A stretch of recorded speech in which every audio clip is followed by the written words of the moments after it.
ለምን ታስጨንቂ ማርቲ? ለምን አንቺ አከፍቹም ክፈቹ ይሻላል። አዎ ጥሩ።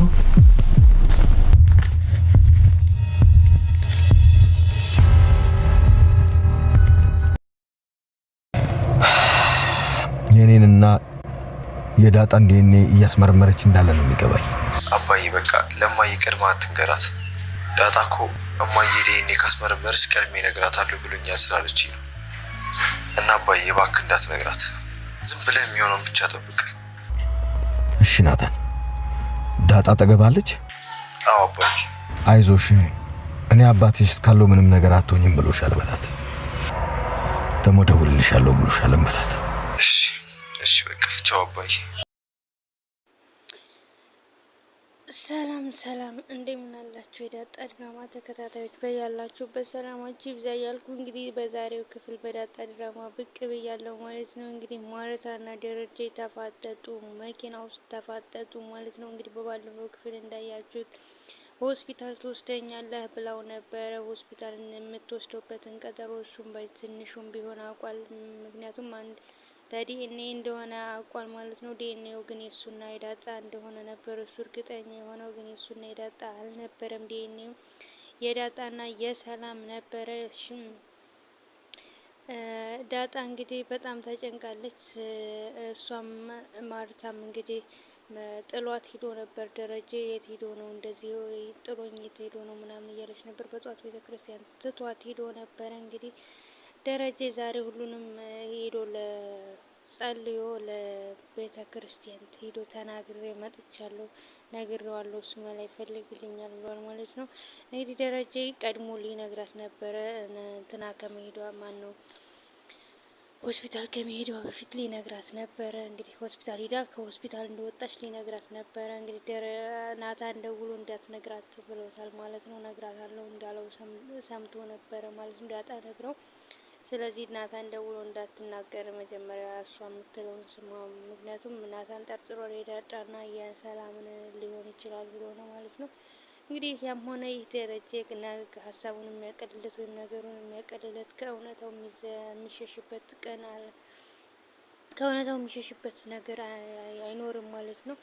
ምክንያቱም ዛሬ ቢያመልጥ ነገ ቢያመልጥ እንደዚህ በአንድ ቀን ጠብቆ እንደሚወጣ እርግጠኛ ነው ማለት ነው። እንግዲህ ዳጣንም እስከ መቼ ድረስ ነው የምትጨነቀው? ለምንድን ነው እንደዚህ የምትሆነው? ምናምን ስትለው እስከ ዛሬ ድረስ ነው የምትጨነቀው፣ ዛሬ ሁሉንም ነገር ታውቃለች ብሎ ነግሯት ነበረ። እንግዲህ ዳጣም በጣም እሷን ተጨንቃለች ማለት ነው። ቤቱ ትርምስምሱ የወጣ ፓርት ላይ ደርሷል ማለት ነው። በጣም ነው የሚያስጠላው። ከዚህ አብጌል ሰው ገላለች፣ ከዚህ ደረጀ 2 ልጅ ወልዷል። ለዛውም ከሰላም ልጅቱ ዳጣ ነች ምናምን እንዴት እንደሚያስጠላ ዝብርቅርቅ ብሏል ማለት ነው። እንግዲህ እናንተን በጉጉት እየጠበቃችሁ እንደምታዩ ተስፋ እናደርጋለን ማለት ነው። እንግዲህ ያው ማን ነው እናቲቱ ናት። እናቲቱ ያው ምንድን ነው የደበቅሽ ነገር ለምንድን ነው የማትናገሪው ምናምን ሲላት አልነግርህም፣ ምክንያቱም ውሸትን መደበቅን ያስተማርከኝ አንተ ነህ፣ ያው ውሸትን ያስተማርከኝ አንተ ነህ እያለችው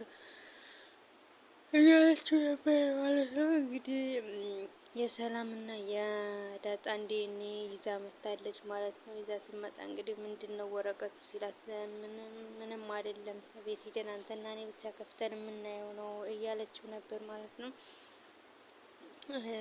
ምንድን ነው ለምንድን ነው ወረቀቱን የፈራኸው ስትለው ኧረ እኔ አልፈራሁትም ለምን እፈራዋለሁ አላት። እንግዲህ ደረጀ የጠረጠረው ይሄኛው ነው፣ ግን ሊሆን የሚችለው ደግሞ ሰላም እና የዳጣ ልጅነት ነው። እንግዲህ ከእውነቱ አይሸሽም። ምክንያቱም ሰላም የዳጣ ልጅ መሆኗን ሲታወቅ እንዴት ደበቅከኝ? ለምን ደበቅከኝ? አባቷ ማን ነው መባሉ አይቀርም ማለት ነው። እኔ ሳውንስ ናታንም የሱ ልጅ እንዳይሆን ነው የፈራሁት። ናታንም የሱ ልጅ እንዳይሆን ነው የፈራሁት። ከዛ የኛው ልጅ አባቱ ማን ነው? ሰላም መጥቼ እቀመጣለሁ ስትል ምናምን በጣም ብዙ ፋይት የሚፈጠር ነው የሚመስለው። ምክንያቱም ማርታ እንደዚህ አይነት ነገር ማለት አልጠረጠረችም። አሁን ይሄን ራሱ ስትጠረጥር ለምን አቢጌል አባቷ አባዬ ቢሆን ምን ታረጊያለሽ ስትላት አይሆንም ብላ በጥፊ ነው የመታቻት። ሆኖ ስታገኘው ግን በጣም ነው የሚከብዳት። ህጻናት እኔ ያሳዘነች ማለት እኔ በዚህ በእኔ ምክንያት የቤተሰብ መበተን የለበትም። አባቴን አገኘው ብዬ መጥቼ ቤተሰቡን በተንኩበት፣ አባቴን ችግር ውስጥ ከታስኩት ትላለች ማለት ነው። እሱም እንግዲህ እሷ ስትጨነቅ እያየ በጣም እያሳዘነች ነው። ወደ ጎዳና ህይወት ልመለስ ስትለው አትመለሽም እያላት ነበር። እስከዛሬ የኖርሽበትም ይቆጨኛል እያላት ነበር። ሌላው አብይን እንግዲህ ከናታን ጋር ምንድን ነው ዛሬ ተለያያችሁ? የት ሄዳብህ ነው ምናምን፣ ከማን ጋር ነው? ከዳጣ ምንድን ነው እንደዚህ የምትይው? ትሰማኛለህ? አንተም እሷም ከዚህ ቤት ትባረራላችሁ ሁለታችሁ። ማይሚን እሷም ከዚህ ቤት መውጣት ወቅ ነው። ሻንጣዋን አዘጋጅ ተጠብቃት እያለችው ነበር። አሁንም ይህንን ክፉ ነገር ታስቢያለሽ? በራስሽ የሆነብሽን ነገር እሰቢ፣ ጊዜ ይወስዳል እንጂ አንቺን መታሰርሽ አይቀርም እያላት ነበረ። አብጌል ምንም ከስህተቷ ልትማር አልቻለችም። ስህተትሽን ዞር ብለሽ ማየት አለብሽ። መጀመሪያ ሰው ከመወንጀልሽ በፊት ወንጀልሽን ራስሽ አጽጂ፣ ዞር እያልሽ ተመልከች፣ መጸጸት አለብሽ እያላት ነበር። ግን እሷ መከር የሚገባ ጉድ አይደለችም። ያችን ያየቻትን ነገር እውነቷን ካላወቀች በጣም በቃ ከባድ ሰው ነው። እናቲቱ ምንሽ ነው ከአሁን በኋላ መስማት ያለብሽ? እኔ ያልኩሽ ጊዜ ብትነቂ ኑሮ እኔ እንደዚህ አይፈጠርም ነበረ እያለቻት ነበረ ማለት ነው። እንግዲህ ያው ከስተቷ እንድትማር ነግሯታል ማለት ነው። እንግዲህ ልጅቷን ራሷ ያች ሰራተኛዋ እንዴት እንደምታሳዝን ቤት ከኔና ከዳጠማ ነው የምትወጁ፣ እውነቱን ተናገሪ ምናምን ብላ በጥፊ መታቻት ማለት ነው። ሁሉም ሰው ለሷ ነው የሚያደረግለው። ሻንጣ አዘጋጅ፣ ሻንጣ እሷ ሳትለኝ አላዘጋጀም ስትላት እንግዲህ መታቻት ማለት ነው። ሌላው አርጁን ነው። አርጁን እንግዲህ ከመንገድ እየጠበቀ ዳጣን እንትን እያላት ነበር። ያው ዳጣ ደብረት ወደ ናታን ለማግኘት ስትሄድ ከመንገድ ጠብቆ እንግዲህ 10 ፖሊስ አመጣለሁ እያላት ነበረ። እንግዲህ ያው ፋስ ያለበት ላይ አይችልም። እሷም ጨንቋት ነበረ። እውነት ፖሊስ ሊያመጣ ነው እንዴ? ጠርጥሮ ነው እንዴ ምናምን እያለች ነበረ። ያው ስላገተችው ጭራሽ እሱ ይገልጻል ኢማጂን አላረገውም።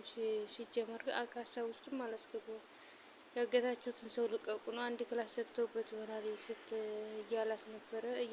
እያላት ነበረ። እኔ ስለምትለው ሰውዬ ማንን አላቅም። ምንድነው አንተ መንገድ እየጠበቅ ሁሉ ጊዜ የምጨቀጭቀኝ እያለችው ነበረ። እንግዲህ በቀጣይ ምን ሊፈጠር እንደሚችል አርጁን ቤታቸው ድረስ እውነት ፖሊስ ያመጣል ወይ? ፖሊስስ መጥቶ ምን መረጃ ሊያገኝ ይችላል? ዲኤንኤ ውስጥ ምንድን ነው? እንዴት ማለት በጣም ነው የሚያስፈራ ፓርት ላይ ነው ያለቀው።